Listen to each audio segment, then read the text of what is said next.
just want to thank everyone that invited us. Now, Architecture, thank you for coming. It's interesting in a Monday morning hearing architects talk about hotels, but I imagine there's other things to do.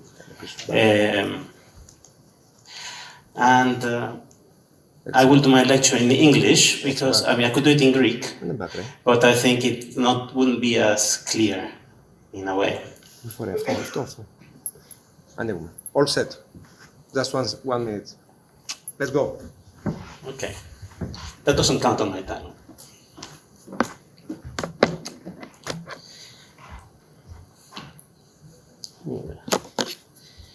Good afternoon. My name is Carlos Loperena from Deca Architecture, and I'm going to use this talk to talk about two things. On the one side, to present to you the Euphoria Retreat Destination Spa, a project we're deeply involved in and which has been receiving significant national and international recognition. On the other side, I am going to be presenting what I mean with an alternative approach to hospitality. The Euphoria Retreat is the first holistic wellness destination spa in Greece. It is located in the Peloponnese in close proximity to the UNESCO World Heritage Site of Mistras, an important Byzantine landmark. The site is at the edge between the town and the forest, and it contains very diverse structures. A neoclassical building from the 1830s, some structures from the 1990s from an unfinished hotel, and a new program including the 4-story spa at the base of the mountain. The spa is the heart of the project, and the rest of the lecture I will focus solely on it. However, before I do, I want to talk about an essential difference the project has with the more familiar hospitality paradigms. The main difference is in the understanding of time. In the more conventional sun and sea approaches, time is time away from daily routine, from work, from the repetition of everyday life. In a destination spa such as Euphoria, with its focus on wellness and well-being, time is about the process and experience of transformation and restoration. It is about the individual and his or her experience of catharsis. This is an etching from the 16th century from the physician Robert Flood. It tries to engage the complex way in which we sense, perceive, and internalize the world. It engages with the thought that the catalyst for transformation is the person, and as such, as architects, we try to facilitate a more meaningful experience by engaging in the process of constructing an experiential apparatus, an abstract machine made of clear and intricate immersive experiences that address the senses in a multiplicity of ways. With this in mind, I will walk you briefly through the essence of the Euphoria Spa. The first important thing to note, it is a 4-story building carved into the base of the mountain at the edge between the town and the forest. The entrance is at the lower level of this structure, right on the main pedestrian access that connects with the arrival and reception areas of the hotel. Once inside, the guest meanders along the extension of this access where they are welcomed.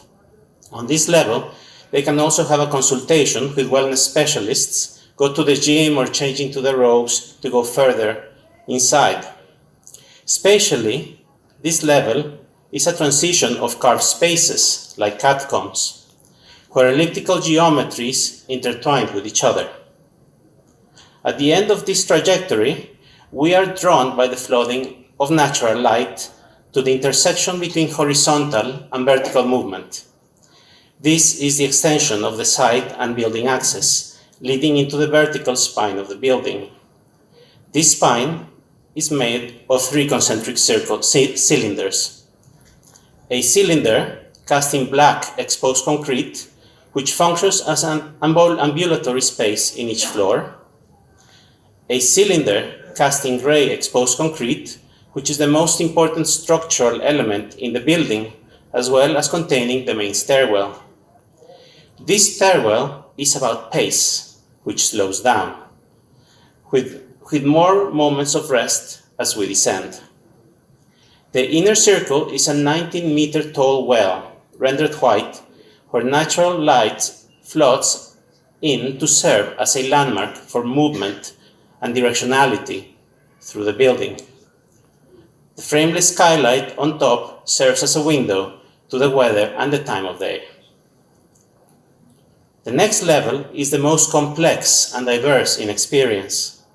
It is organized like the gears of a mechanical clock, where the visitors move around alternate centers and flow through a sequence of immersive experiences.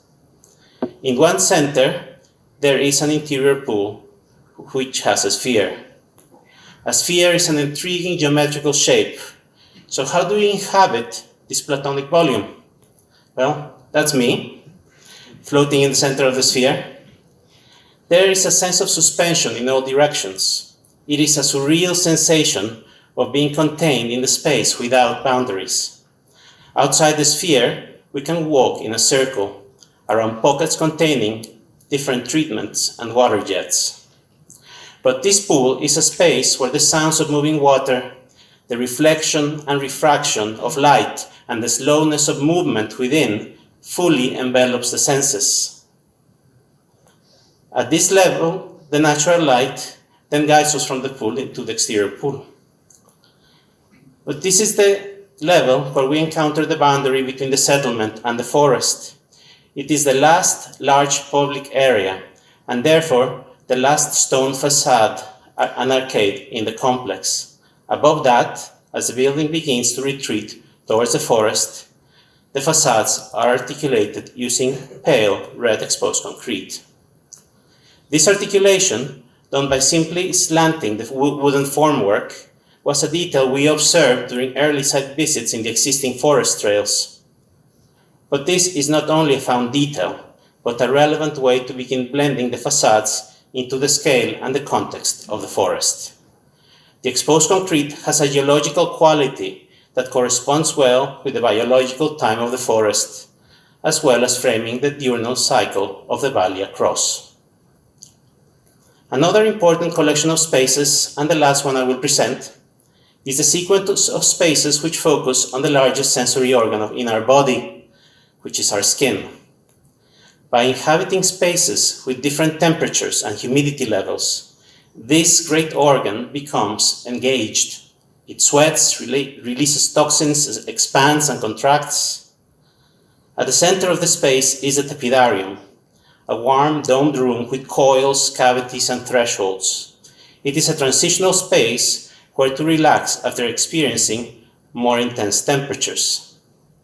Finally, the largest space leading from the tepidarium is the Byzantine hammam. This is a light yet intimate space.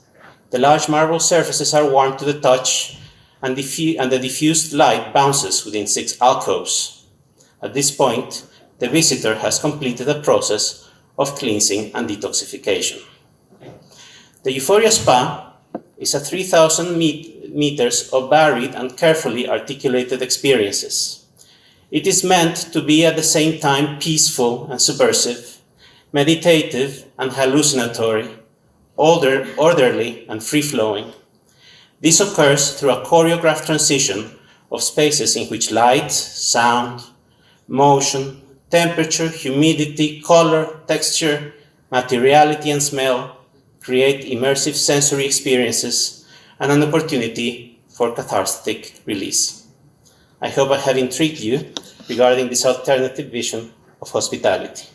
Thank you very much.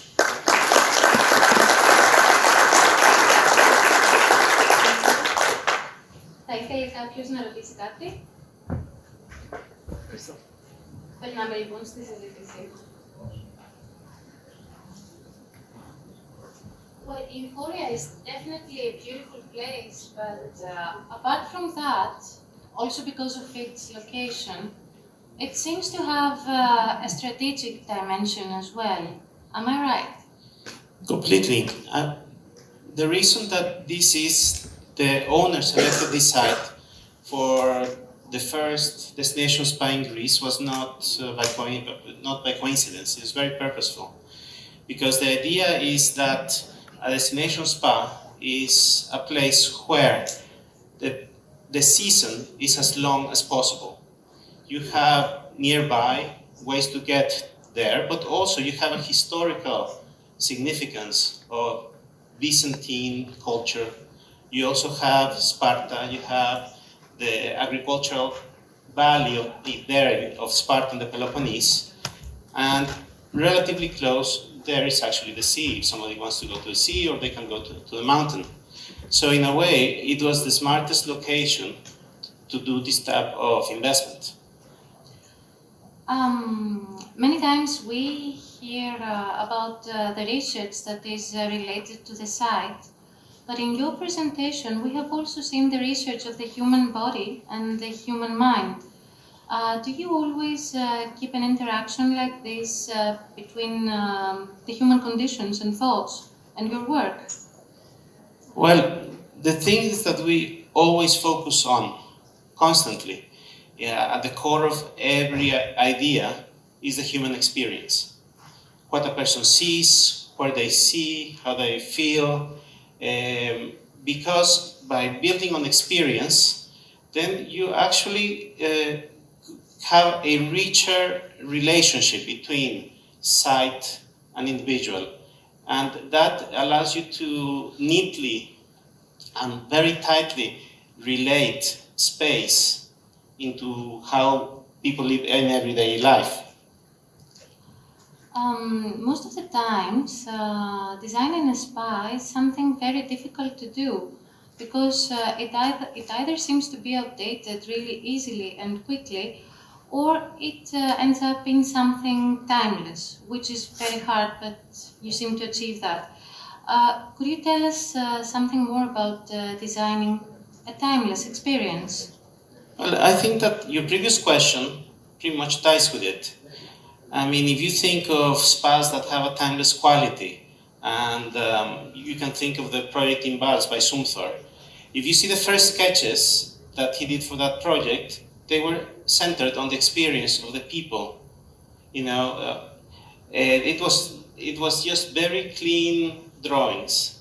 And for me personally, this project, in a way, what the client challenged us was that this place had to deal with a historical setting.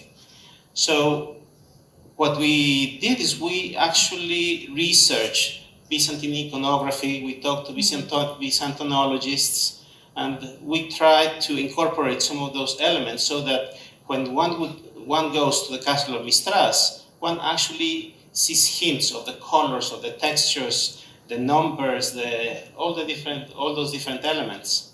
But at the end of the day, it comes down to the experience. If a lot of spas are very secondary to the hotel experience, this is quite the opposite. This is 45 rooms for a 3,000 square meter spa. And how it changes the logic is that people are not going there to spend a day or two.